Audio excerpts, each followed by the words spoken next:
अफजल मरवत साहब ने जो किया वो खान साहब पर हमला करना उन्हें उल्टा पड़ गया, क्योंकि शेर अफजल मरवत साहब ने जब से ये स्टेटमेंट दिया अपनी पटिशन में जो उन्होंने अदालत में दायर की कि सुहेल आफरीदी की जगह पे अली अमीन गंडापुर को बहाल किया जाए, तो वो उनके गले इसलिए पड़ गई कि उन्होंने उसमें इमरान खान साहब को नाअहल और सज़ा याफ्ता करार दे दिया। अब ये करने की वजह से शेर अफजल मरवत साहब की अपनी पोजीशन बहुत ज़्यादा ख़राब हो गई और पाकिस्तान तहरीक इंसाफ के अंदर लोग लगातार अब ये मुतालबा कर रहे हैं कि क्योंकि शेर अफजल मरवत साहब ने इमरान खान साहब को नाअहल कहा है अपनी पटिशन में और सज़ा याफ्ता कहा है, तो उन्होंने एक जवाब पैदा कर दिया सबके लिए कि शेर अफजल मरवत से वो इस्तीफ़े का मुतालबा करें। और सब लोग शेर अफजल मरवत से इस्तीफ़े का मुतालबा कर रहे हैं कि आपने इसी शख्स के ज़रिए से वोट हासिल किए, इसी शख्स के नाम पे आपने वोट मांगे और इसी शख्स की वजह से आपको कौमी असम्बली की नशिस्त मिली, वरना आप काउंसलर का इलेक्शन भी नहीं जीत सकते। ये पाकिस्तान तहरीक इंसाफ के लोगों की अक्सरियत कह रही है और वो शेर अफजल मरवत को चैलेंज कर रहे हैं कि क्योंकि आपके बकौल इमरान खान नाअहल भी है और सज़ा याफ्ता भी है, लिहाजा आप उसकी दी हुई जो भीख है वो वापस कर दें और आप कौमी असम्बली की नशिस्त छोड़ें और जाकर दोबारा इलेक्शन लड़ें ताकि आपको आटे दाल का भाव पता चले। वैसे शेर अफजल मरवत साहब अगर अपने इलाके में इलेक्शन लड़ें तो वहाँ के जो लोग कहते हैं, जो मरवत कबीले के लोग हैं, उनका ये कहना है कि यहाँ से शेर अफजल मरवत अगर सही तरह इलेक्शन लड़ें और सही तरह नतीजा आए तो ये अब वाकई काउंसलर का इलेक्शन भी नहीं लड़ सकते।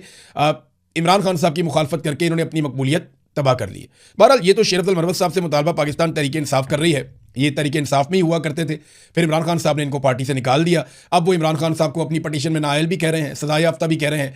हाँ, लेकिन गंडापुर से उनकी अच्छी दोस्ती है और वो चाहते हैं कि गंडापुर वापस आ जाएं उस सीट के ऊपर जिस सीट पर अब सुहेल आफरीदी साहब वज़ीर आला खैबर पख्तूनख्वा हैं। अच्छा, मज़े की बात यह है कि अगर गंडापुर को इमरान खान साहब ने इस्तीफ़े के लिए कहा और सुहेल आफरीदी इमरान खान साहब की चॉइस है, लिहाजा क्योंकि इमरान खान साहब सज़ा याफ्ता हैं और नाअहल हैं तो उनके कहने पे इस तरह की तब्दीली नहीं हो सकती। ये पटिशन है ना, तो इस तरह तो गंडापुर भी वापस नहीं आ सकता। उसकी वजह समझिए आप, इमरान खान साहब को सज़ा हुई थी और वो नाअहल हुए थे 2024 के इंतखाबात से पहले।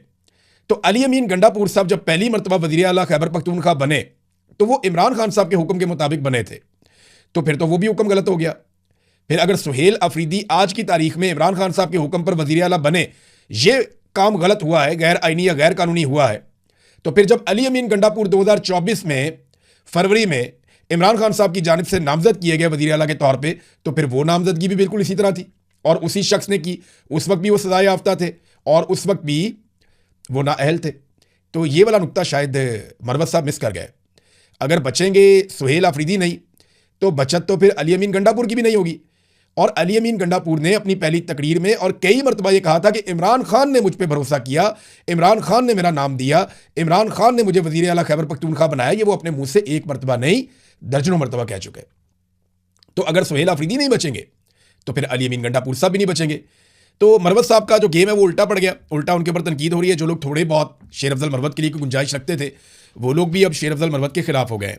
बुशरा बीबी से जुम्मे के रोज़ मुलाकात करवा दी गई, क्योंकि मुलाकात तो आपको पता है मंगल को होती है, लेकिन कुछ चीज़ें तय हो रही थी और मैंने आपको बताया था पाकिस्तान तहरीक इंसाफ के साथ बातचीत की जा रही है कि बुशरा बीबी से मुलाकात करवा देंगे, लेकिन बातचीत बाहर नहीं आनी चाहिए। और ये बात जो है मोहसिन नकवी साहब कर रहे थे और पाकिस्तान तहरीक इंसाफ के लोगों से जो लीडरशिप है उनसे बातचीत हो रही थी।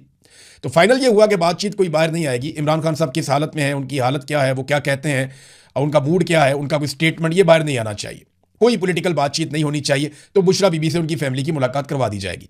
जब यकीन दहानियाँ करवा दी गई तो बुशरा बीबी से उनकी फैमिली की जुमे वाले दिन मुलाकात करवाई गई और इस मुलाकात से कोई खबर अभी तक बाहर नहीं आई। पहले बुशरा बीबी की बहन मरियम रियाज वट्टू वो लिख दिया करती थी अपने ट्विटर अकाउंट पे, उस पर भी एतराज़ किया गया। तो अब किसी किस्म की खबर नहीं आई। कोशिश करेंगे पता करने की कि बुशरा बीबी ने जेल में क्या कहा, हालत उनकी कैसी है, इमरान खान साहब की कैसी है। लेकिन मैंने आपको ये बताया कि फिजिकली इमरान खान साहब फिट है, उनकी आंख का मसला बहुत सीरियस है और कैद तन्हाई में उनको शदीद तकलीफ दी जा रही है। ये वो हकायक हैं जो इस वक्त मुझे फर्स्ट हैंड इन्फॉर्मेशन है, जो मुझे पता है, थोड़े दिन पहले मैंने आपको बताए थे। नाज़रीन, एस्टेब्लिशमेंट ज़्यादा सूबे बनाना चाहती है पाकिस्तान में और ये बात बार बार एस्टेब्लिशमेंट से जुड़े हुए लोग करते भी हैं। एस्टेब्लिशमेंट इस बात को फ्लोट भी करती है मार्केट में कि जितने ज़्यादा सूबे होंगे, सूबे ज़्यादा होने चाहिए, सूबों के पास इख्तियारात कम होने चाहिए, छोटे छोटे यूनिट्स बनने चाहिए, लेकिन इख्तियारात उनके पास बहुत महदूद होने चाहिए। सारे इख्तियारात वफाक के पास होने चाहिए और वफाक पे पाकिस्तान की मिलिट्री एस्टेब्लिशमेंट यानी आर्मी चीफ और चंद जर्नैलों का मुकम्मल कंट्रोल होना चाहिए। यह है वो निज़ाम जो पाकिस्तान की एस्टेब्लिशमेंट बनाना चाहती है। लेकिन पीपल्स पार्टी और PMLN को बड़ी तकलीफ होती है जब भी सिंध और पंजाब की तकसीम की बात आती है। वजह यह है कि वो बड़े सूबे में बड़े वसाइल, बड़े बजट, बड़ा कंट्रोल और फिर वो काबू कर लेते हैं पूरे सूबे को। कई इलाकों में धांधली हो सकती है, कई इलाकों में नहीं हो सकती। तो ज़बरदस्त तरीके से जो है वो यहाँ पे कंट्रोल कर लेते हैं। यानी कराची की इकॉनमी बहुत बड़ी है, हैदराबाद की इकॉनमी बहुत बड़ी है, और यहाँ से कभी भी पीपल्स पार्टी इलेक्शन नहीं जीत सकती। पीपल्स पार्टी इंटीरियर सिंध से जीतती है और फिर कराची पे और हैदराबाद पे भी राज करती है और उसके पैसे पे भी राज करती है। तो अब बिलावल ने बोलना शुरू कर दिया, मरसूं मरसूं सेंध ना डेसूं। यानी वो शुरू हो जाते हैं।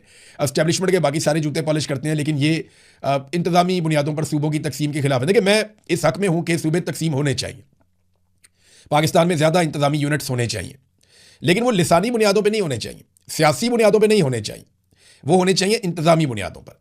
फासले कम होने चाहिए, सहूलियात ज़्यादा होनी चाहिए, लोगों का टैक्स लोगों के ऊपर खर्च होना चाहिए, आबादी के एतबार से सबको हिस्सा मिलना चाहिए, तमाम सूबों में रहने वाले लोगों को यकसां तालीम के, सेहत के और आगे बढ़ने के मौके मिलने चाहिए।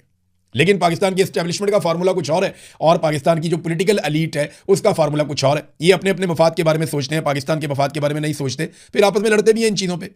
नाज़रीन, इस वक्त फील्ड मार्शल ने अपनी कोशिशें काफ़ी तेज़ कर दी हैं। वो पूरी कोशिश कर रहे हैं किसी तरह ईरान को मना लें उन शराइत पे जो अमेरिका ने भेजी हैं। ईरान ने जो वापस तजावीज़ भेजी हैं अमेरिका को, वो काबिल कबूल नहीं है। डोनाल्ड ट्रंप ने जुमे वाले दिन दोबारा अपनी कौमी सलामती कमेटी के अहम तरीन मुशीरों से मुलाकात की है, और उसमें जो सबसे अहम बात है वो यही है कि लड़ाई अगर दोबारा करनी है तो कैसे करनी है और कब शुरू करनी है और कितनी ज़्यादा उसको लड़ाई को बढ़ाना है इस मरतबा।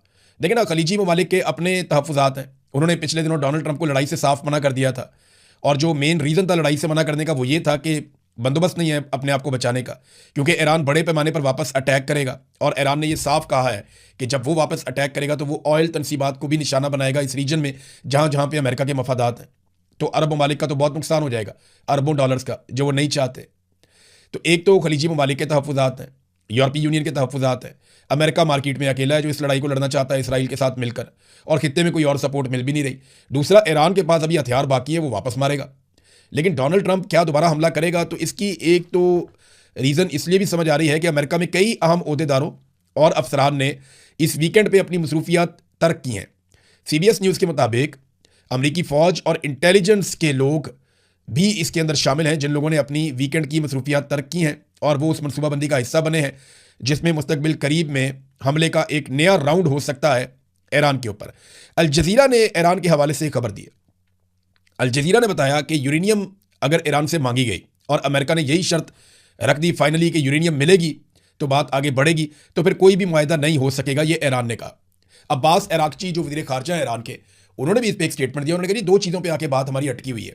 एक, ईरान आबना हुर्मुज़ को नहीं छोड़ना चाहता, वो उसको नए इंतज़ाम के मुताबिक चलाना चाहता है, जबकि अमेरिका ये चाहता है कि मुकम्मल तौर पे यहाँ पे कंट्रोल उनका आ जाए और पहले की तरह हो जाए मामला। दूसरा, यूरेनियम को अमेरिका चाहता है कि ईरान से निकालकर अमेरिका की निगरानी में दे दिया जाए, या अमेरिका उसको वॉर ट्रॉफी के तौर पर उठाकर ले जाए। अब आसिम मुनीर साहब पहुंचे हैं ईरान में, उम्मीद की जानी चाहिए कि कोई ना कोई मसला हल हो जाए। देखें, ये मसला कोई भी हल करवा दे, ये मसला हल होना चाहिए, इसका क्रेडिट कोई भी ले जाए, ये मसला हल होना चाहिए, क्योंकि पूरी दुनिया इससे मुतासर हो रही है। बहुत सारे लोग जो हैं उनकी नौकरियां खतरे में हैं, बहुत सारे लोगों का कारोबार खतरे में है, दुनिया के कई ममालिक की इकॉनमीज जो है वो खतरे में है, एयरलाइंस तक खतरे में पड़ गई हैं। तो ओवरऑल पूरी दुनिया को इसका नुकसान हो रहा है, जो भी ईरान और अमेरिका और इसराइल के बीच में चल रहा है। अगर ये लड़ाई यहीं पर ख़त्म हो जाती है इस नोट पर, और दोनों को कुछ ना कुछ मिल जाता है, तो दुनिया का फ़ायदा होगा। लेकिन ईरान अमेरिका को उतनी बड़ी फेस सेविंग देने को तैयार नहीं है जितनी बड़ी डोनाल्ड ट्रंप मांग रहा है। तो क्या आसिम मुनीर साहब ऐसा कुछ लेकर दे सकेंगे? यही सवालात उनके इस दौरे में सबके ज़हन में रहेंगे। बहरहाल सबकी नज़रें इस बात के ऊपर हैं कि ईरान जो है फाइनली क्या जवाब देता है पाकिस्तान को, क्योंकि उसके बाद तो फिर मुझे लगता है कि लड़ाई वाला सीन होगा। अमेरिका को एक मरतबा फिर दबाव डालने के लिए लड़ाई में जाना पड़ेगा। अमेरिका लड़ाई में कितना आगे जा सकता है? जब डोनाल्ड ट्रंप बात करता है पूरी सिविलाइजेशन को कत्ल करने की, तो वो तो एक एटमी हमले टाइप की चीज़ लगती है, और दुनिया डर जाती है। फौरी तौर पे दुनिया में पेट्रोलियम मसनूआत की कीमतें ऊपर चली जाती हैं, हर तरफ एक खौफ और राज फैल जाता है कि डोनाल्ड ट्रंप ने बड़ी खौफनाक बात कर दी है। तो नाज़रीन, अब आसिम मुनीर साहब पहुंचे हैं ईरान में, देखते हैं कि वहां से क्या निकलता है। लेकिन डोनाल्ड ट्रंप ने दो स्टेटमेंट दिए, वो बड़े इंटरेस्टिंग है। एक स्टेटमेंट तो डोनाल्ड ट्रंप ने दिया कि मुझे किसी ऐसे शख्स के साथ लंच करने से नफरत है जो बहुत ही ज़्यादा कामयाब हो। तो पाकिस्तान में तो एक ही शख्स के साथ लंच किया था उन्होंने, जो फील्ड मार्शल आसिम मुनीर है। डोनाल्ड ट्रंप उनकी तारीफें तो बहुत करता है, लेकिन साथ ही डोनाल्ड ट्रंप ये कह रहा है, अच्छा वैसे उसने ये भी कहा था कि मैं नालायक लोगों के साथ रहना पसंद करता हूँ और उनके साथ रहना मुझे अच्छा लगता है, क्योंकि वहाँ मैं अपने आप को लायक महसूस करता हूँ। डोनाल्ड ट्रंप ने खुद कहा था कि मुझे ऐसे लोगों में रहना पसंद है जो ज़्यादा कामयाब ना हो अपनी ज़िंदगी में, और अभी उन्होंने फिर कहा कि मुझे ऐसे शख्स के साथ लंच करने से नफरत है जो बहुत ही ज़्यादा कामयाब हो। पाकिस्तान में से लंच खाली आसिम मुनीर साहब ने किया है डोनाल्ड ट्रंप के साथ। यानी डोनाल्ड ट्रंप का ये कि जो मेरी तारीफें करता रहे, मेरी खुशामद करता रहे, मेरी गेम उठा के रखे, मेरे जूते पॉलिश करता रहे, वो बंदा मुझे पसंद है, मैं उसको टाइम देता हूँ। ये डोनाल्ड ट्रंप का कहना है। और इस किस्म की खुद पसंदी का शिकार लीडर्स नॉर्मली बड़ा धोखा खाते हैं और आवाम इनको पसंद नहीं करती। अभी आप अमेरिकन को जब भी इलेक्शन में मौका मिलेगा, अमेरिकन किस तरीके से वोटिंग करेंगे वो आप देख लेंगे। डोनाल्ड ट्रंप ना इसको अपने एक हथियार के तौर पे इस्तेमाल करता है, इस बात को कि जो उसके दिल में आता है वो कह देता है। यानी डोनाल्ड ट्रंप ने एक रवायत को तोड़ा है अमेरिका में कि जो बात लोग अपने मुंह से नहीं कहना चाहते, डोनाल्ड ट्रंप वो अपने मुंह से कह देता है। जिस बात को कहने में लोग शर्म करते हैं या ये सोचते हैं कि मैं ये अपने मुंह से कैसे कहूँ, यानी डोनाल्ड ट्रंप कह देता है अपने मुंह से कि मैं बहुत ज़हीन आदमी हूँ, मैं बहुत कामयाब आदमी हूँ, मैंने जनाब दुनिया का नक्शा जो है उसको तब्दील कर सकता हूँ, मैं जनाब दुनिया के अंदर अमन का एक प्याम्बर हूँ, मैं दुनिया के अंदर अमन लेकर आ रहा हूँ, मुझे ही सारे अवार्ड मिलने चाहिए, पूरी दुनिया को मेरा शुक्रिया अदा करना चाहिए, अमेरिका को कभी भी मेरे जैसा सदर नहीं मिल सकता, मैं जनाब इसराइल में इलेक्शन लड़ूँ तो वहाँ पर भी जीत सकता हूँ। जब ये बातें डोनाल्ड ट्रंप करता है तो ये अपनी तारीफें हैं और डोनाल्ड ट्रंप एक्चुअली इससे ये साबित करना चाहता है कि भाई मैं बहुत सच्चा और सीधा खरा आदमी हूँ, जो मेरे दिल में होता है मैं कह देता हूँ। अमेरिकन बाद औक़ात ऐसी बातें पसंद भी करते हैं, तो एक क्लास है अमेरिकन की जो इस वजह से डोनाल्ड ट्रंप को वोट छूट देती है। लेकिन बहुत बड़ी तादाद में जो समझदार लोग हैं वो डोनाल्ड ट्रंप से, और ये बहुत सारे जो है वो रिपब्लिकन्स के वोटर हैं, जो डोनाल्ड ट्रंप की अपनी पार्टी है उसके वोटर्स भी नाराज़ होते हैं।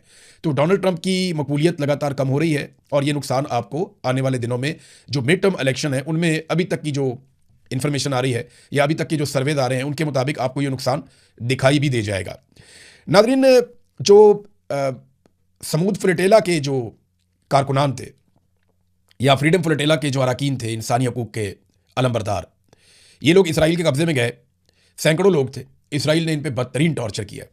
इस हवाले से जो खबर है वो मैंने पढ़ी तो वो दिल दहला देने वाली है। पहले तो उसकी वीडियोज़ आई, वो बड़ी खौफनाक थी, बड़े तकलीफ दे मनाजिर थे जो हमने देखे इस खबर के हवाले से। और अब जो खबर आई उसमें यह है कि इस्तांबुल जब ये लोग पहुँचे तो इनमें से बेशतर इंतहाई ख़राब हालत में पहुँचे हैं। इनमें कईयों की जो है वो पसलियाँ टूटी हुई हैं, कईयों के जिस्मों पर नील पड़े हुए हैं, कई अफराद सही तरह चलने फिरने के काबिल नहीं हैं, उन्हें व्हील चेयर के ऊपर लाया गया। हालांकि चंद दिन ये इसराइल के पास रहे लेकिन उन्होंने बहुत टॉर्चर किया।